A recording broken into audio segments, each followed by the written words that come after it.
Hello everyone and welcome back to my YouTube channel. This is Kashima Soni and today I am going to take up another topic in the chapter series of fragmentation, mass spectrometry. So we have discussed in the previous video about the Stevenson's rule कि Stevenson rule क्या होता है, fragment ions क्या होते हैं, आपके पास odd even electron rule क्या होता है, वो सारा हमने डिटेल में डिस्कस कर लिया था. अब इस स्लाइड में आज हम डिस्कस करेंगे your radical site initiate cleavage and your charge site initiated cleavage. ठीक है, यानी कि अल्फा बीटा क्लीवेज हम देखेंगे यहाँ पे. Then we will be talking about two bond cleavage in this particular video. तो अगर आपने पिछला कुछ भी नहीं देखा है, प्लीज पिछली सारी वीडियोस जाके पहले देख लो और फिर इस पार्ट में स्विच करो.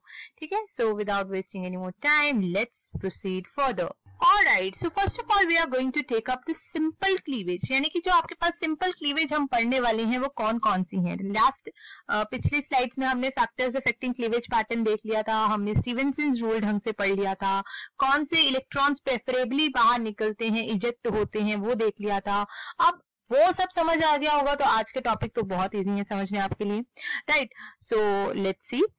The relative abundance of the fragment ions they formed they depend upon the stability of the ion formed. यानी कि आपका टर्शरी आयन बना है, सेकेंडरी बना है या प्राइमरी, उसमें से आप देखोगे कि कौन से स्टेबल होगा सबसे ज्यादा, तो उस आयन की स्टेबिलिटी पे डिपेंड करते हैं कि कौन सा आयन बना है आपका. ठीक है, stability of the ion formed which can be judged by resonance, inductive and polarisability effect.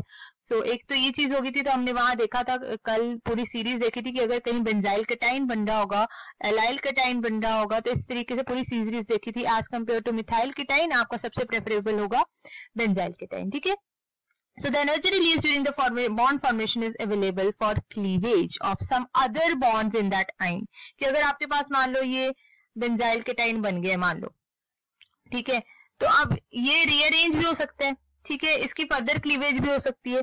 तो क्लीवेज जो आपकी एनर्जी पूरी इस बॉन्ड फॉर्मेशन में जो भी आपके पास है, जो एनर्जी रिलीज हो रही है during the bond formation, that is further available for the cleavage of some other bonds like this and this in the ion. ठीक है, तो फ्रेगमेंटेशन में वो आगे आपके हेल्पफुल हो सकता है. That is one thing. तो हम देखेंगे यहाँ पे simple cleavages. That is first one is your alpha cleavage and another one is your beta cleavage. जो अल्फा क्लीवेज है आपकी, वहां पे हम देखेंगे स्पेसिफिकली आपका it's a type of homolytic cleavage जो आपकी वहां पे आपको देखने को मिलेगी. ठीक है, अल्फा क्लीवेज जो आपकी होती है वहां पे आपने बेसिकली देखनी है होमोलिटिक क्लीवेज, और हेटेरोलिटिक क्लीवेज जो आप देखोगे वो आप देखोगे बीटा क्लीवेज के केस में. ठीक है, ओके. सो होमोलिटिक क्लीवेज क्या होती है इसे भी क्लियर कर लेते हैं अभी यहाँ पे. सी, अगर आपके पास इस तरीके से कोई कंपाउंड है मान लो, ठीक है, C2H6. ठीक है, तो अब यहाँ पे क्या होगा, इक्वल शेयरिंग ऑफ इलेक्ट्रॉन्स होगी. ये जो आपका बॉन्ड है it is made up of 2 electrons, से यहाँ पे इक्वल शेयरिंग ऑफ इलेक्ट्रॉन होगी among these 2 methyl groups. Just like कि आप अपनी फैमिली में आप अपना जो सिबलिंग्स हैं, you try to share things with each other like in equal amount. आप इक्वल अमाउंट में शेयर करने की कोशिश करते हो चीजें आपस में, तो it is just like that. और वही अगर हम हेटेरोलिटिक क्लीवेज की बात करें तो हेटेरोलिटिक क्लीवेज में क्या होता है आपके पास कि एक जो आपका मोर इलेक्ट्रोनेगेटिव एटम अटैच्ड होगा वो दोनों के दोनों इलेक्ट्रॉन्स को ही लेके अपने साथ बाहर निकल जाएगा और पीछे फॉर्म कर देगा एक केटाइन. समझ आई? So that is the case of your heterolytic cleavage. Okay, let's proceed further.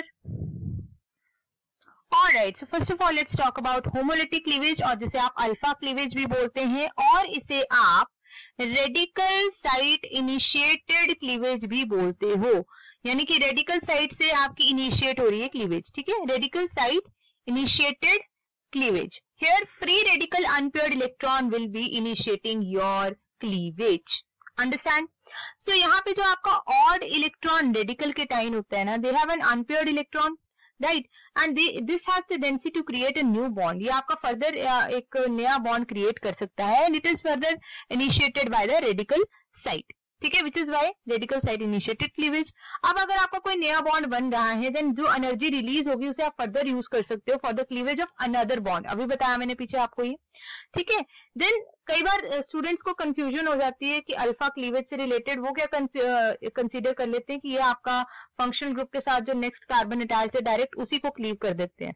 ठीक है, but that is not so. In this particular case the term alpha is confusing to some because the bond that is broken is not directly attached to the radical side. ठीक है, अगर आपका ये radical side है तो ये आपका bond जो आपने तोड़ना ही डायरेक्टली आपका रेडिकल साइड से अटैच नहीं होगा, but it is rather the bond next to the neighbouring atom. That is the alpha position. देखेंगे अभी हम एग्जांपल्स में, आपको क्लियर हो जाएगा.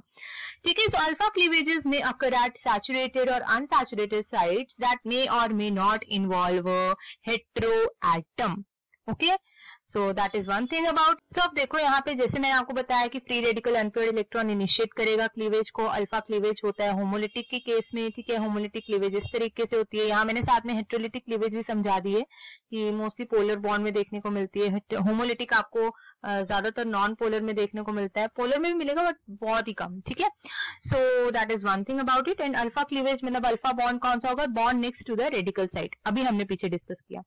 So this radical site cleavage occur in specifically odd electron species.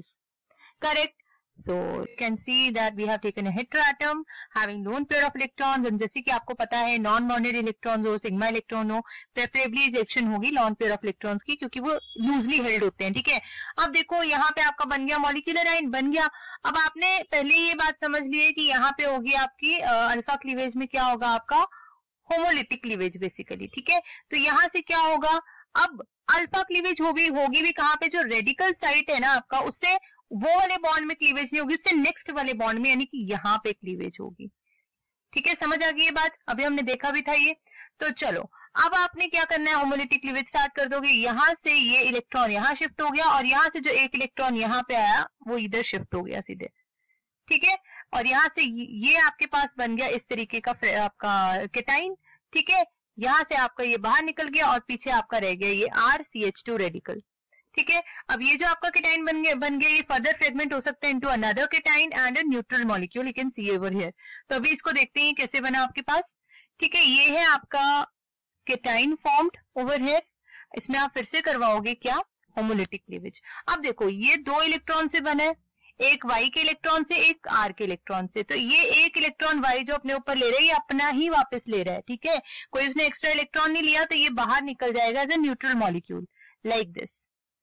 ठीक है. और यहाँ पे भी जो R अपना इलेक्ट्रॉन ले रहा है ये अपना ही वापस ले रहा है, लेकिन still it is deficient of one electron, which is why it will be removed as a cation. Clear? तो चलते हैं आगे. Let's proceed to the another example related to same. Okay. तो ये है हमारे पास एक और एग्जांपल आपके अल्फा क्लीवेज का. आपका जो बॉन्ड है वो यहाँ से भी टूट सकता है, यहाँ से भी टूट सकता है. लेट्स जस्ट से कि हमने यहाँ से तोड़ा बॉन्ड को. ठीक है. अब देखो ये आपके पास इस तरीके से है. राइट. अब यहाँ पे क्या है? ये बन गया आपका मॉलिक्यूलर आयन.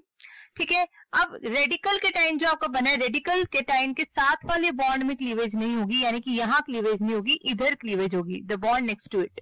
ठीक है. यहाँ पे क्लीवेज होगी. तो देखो क्या होगा? ये जो एक इलेक्ट्रॉन है वो शिफ्ट हो गया इस बॉन्ड पे, CO वाले बॉन्ड में. ठीक है.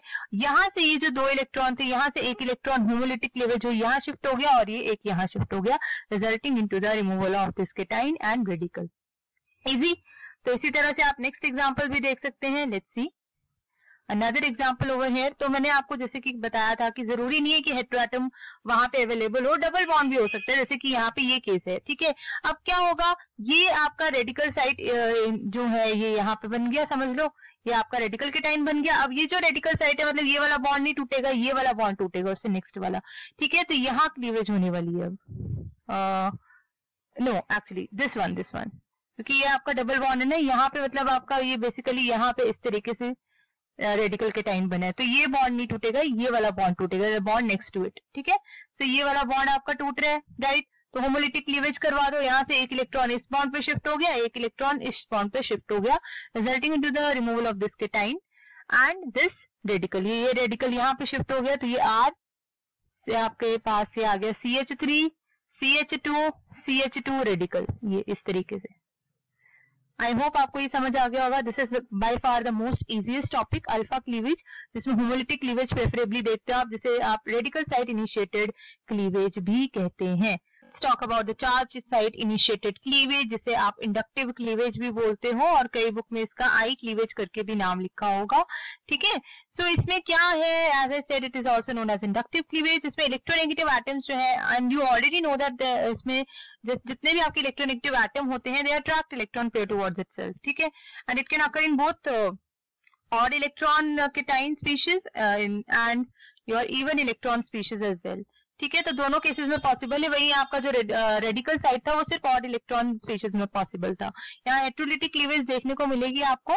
सो overhead you can see that ये आपका हेटेरो एटम बीच में सेंटर में लगा हुआ है, this is a radical cation.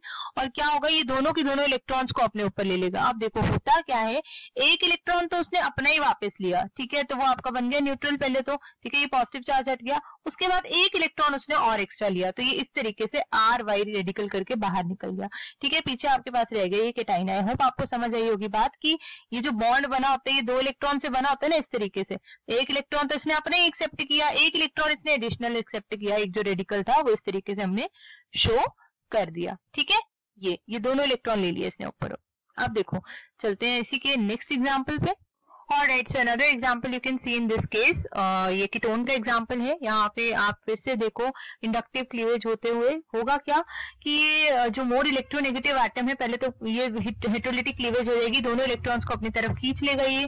ठीक है, यहाँ पे एक इलेक्ट्रॉन तो इसका अपना ही था, उसने ले लिया, उसके बाद इसकी वैलेंसी पूरी होगी। एक इलेक्ट्रॉन इसने एक्स्ट्रा लिया है, विच इज वाई दिस रेडिकल। पीछे आपके पास होगी इलेक्ट्रॉन डेफिशिएंट कार्बन एटम, तो ये आपके पास पॉजिटिव चार्ज आ गया यहाँ पे। अब इस रेडिकल केटाइन की आप फर्दर फ्रेगमेंटेशन कर सकते हो। यहां से मान लो इस वाली साइड से, इस बॉन्ड से आपने क्लीवेज करवा दी, ठीक है, तो क्या होगा, ये दो यहां से एक इलेक्ट्रॉन यहाँ इस कार्बन ने ले लिया और ये एक इलेक्ट्रॉन यहाँ पे इस बॉन्ड पे शिफ्ट हो गया, यहाँ से एक इलेक्ट्रॉन इस बॉन्ड पे शिफ्ट हो गया, and it ended up giving this kind of structure, this radical. और पीछे आपके पास रह गया इलेक्ट्रॉन डिफिशिएंट केटाइन, आपका इलेक्ट्रॉन डिफिशिएंट यहाँ पे पीछे रह गया। Next is your another example of R YH2। ठीक है, अब क्या होगा, ये है आपका यहाँ पे केटाइन।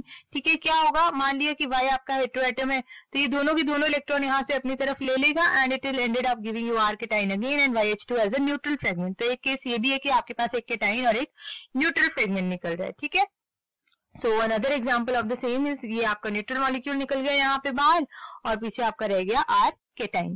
सो ये भी बहुत ही इजी टॉपिक है। आई होप आप अल्फा क्लीवेज जिसमें आप सिर्फ ऑड इलेक्ट्रॉन स्पीशीज का केस देखते थे, और यहाँ पे ये जो आपकी है इंडक्टिव क्लीवेज जिसमें आप ऑड एज वेल एज आपके जो है इवन इलेक्ट्रॉन का कंसेप्ट देखते थे।